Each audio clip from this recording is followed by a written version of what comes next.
Hey Canucks fans, welcome to Clay's Canucks commentary for Thursday, June the 27th. I'm Clay Emo, I'm at Canuck Clay on Twitter, I'm at Clayton Emo on Instagram. I'm the founder of the GLCBC, the Good Looking Canucks Positivity Club, and this is my Canucks take, all in one take. Today I want to talk about the captaincy of the Vancouver Canucks as we look ahead with much anticipation to the Canucks' 50th season. We know that last year they were one of 6 or 7 teams in the league, Toronto Maple Leafs, Vegas Golden Knights being among others, that did not have one sole captain, rather a team of 3 or 4 associate captains or alternate captains, whatever you want to call them. So I was thinking about next season, this season coming up, thinking about the Sedins officially being retired, their jerseys going up in the rafters in February, and thinking about do the Vancouver Canucks need one solo captain, at least a captain named.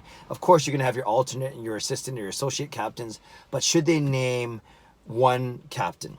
And we thought they might have done so last year with one of the guys I'm going to talk about. I think you know who I'm talking about. But this year seems like the time is right, especially for such a big season. And granted, we can argue about the merits of having naming a captain versus not. But if 75% of the teams do have a captain indeed, then I think there's still something to be said about it. So the two guys I want to talk about obviously are Bo Horvat and Elias Pettersson. And all this time, and I still think it should be Bo Horvat. I've always thought that, especially ever since the Sedins retired. I actually thought it was going to happen last season. Was surprised that it didn't. Then I thought maybe they were going to save it for this season as a big season that it is, the Canucks' 50th season.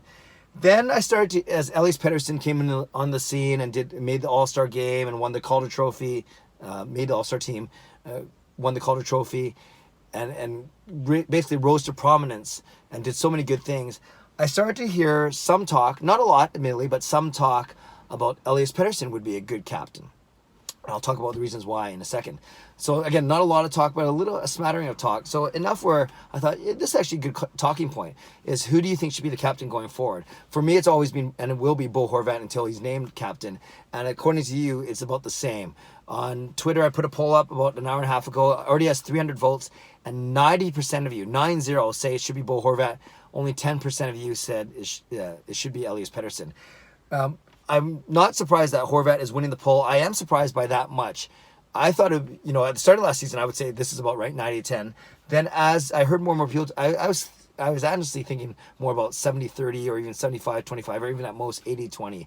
So 90-10, it really isn't much of a debate amongst you Canucks fans, at least the Canucks fans that I interact with on Twitter. So let's talk about the case for both players. But I'd love for you to leave a comment below right now. Before you even tell me or before you even hear me talk about it, you put down in the comments below who should it be, Horvat, Pettersson, or someone else, and tell me the reason or the reasons why. I'm sure a lot of our reasons will match up. Let's talk about Bo Horvat. Obviously, he's being groomed for this position ever since coming to the league. Drafted in 2013, started playing in the 14-15 season, and he's improved every single season. We see it in the point totals.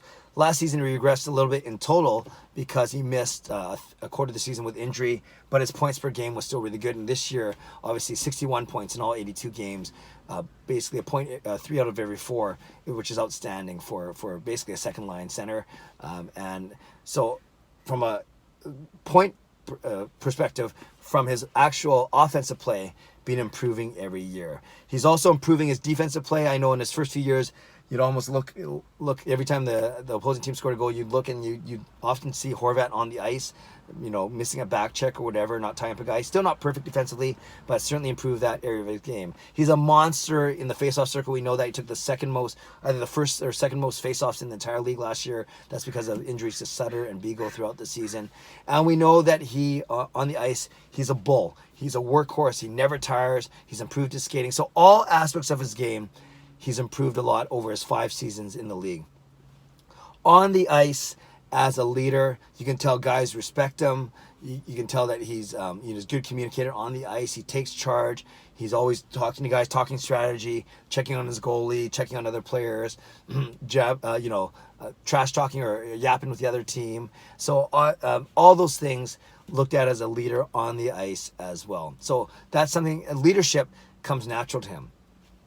off the ice, it sounds like the exact same thing, especially with, when the Sedins passed on, not passed on, of course they didn't pass on. When the Sedins retired, you still had veterans like Sutter, like Branson when he was here, like Alex Edler. But oftentimes you would see in the interviews, in the scrums, you would see Bo Horvat. Even as Pettersson rose to the prominence, you would still see Bo Horvat being the first guy to face the media a lot of times. He's very articulate. He's very well spoken. He's a good leader. It sounds like in the locker room, a lot of guys respect him. He's been the center of a lot of Canucks videos, on their YouTube channel and their social media.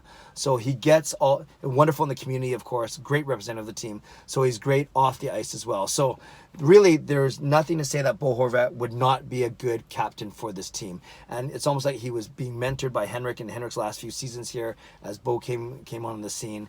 So for all those reasons, the fact that it seems like he's been groomed for this position. The fact that he's a great player, he's improving every day, every season. He's a great leader on the ice, and he's a great leader off the ice. For all those reasons, it makes sense that Bo Horvat should be our captain. Elias Pettersson, he's simply our best player, our most talented player. He seems to be getting more comfortable with the media, not as comfortable as Bo. Obviously, English not his first language, but doing very well.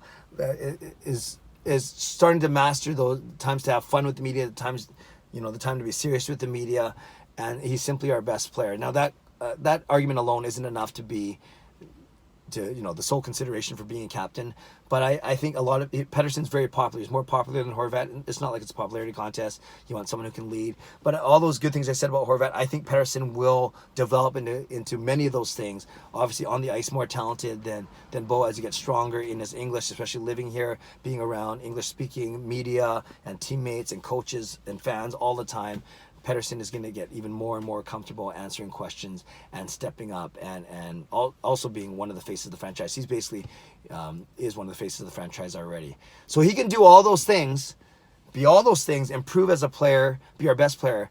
He can do all those things and still not be captain. I think everyone will be fine. Name him as associate captain. You can have Horvat as the main captain, and then you can have a young guy like Pettersson as one of the associates, and then maybe you still have a Sutter or an Edler. If Edler's here, he'll likely be one of them for sure. So you could do something like that, and I think no one would complain. Now, it's really interesting when you look across the league at captains. Oftentimes, it's the best player. It's not a cardinal rule, but oftentimes it's the best player. But it's also because they're the best leader as well. So I'm thinking of guys like Sidney Crosby, like Alex Ovechkin, and Connor McDavid. Those are three guys that I think of right away. Jack Eichel of Buffalo. So those are easily and unarguably the best players in each of those teams, and they're also good leaders. So that's why they are the captain.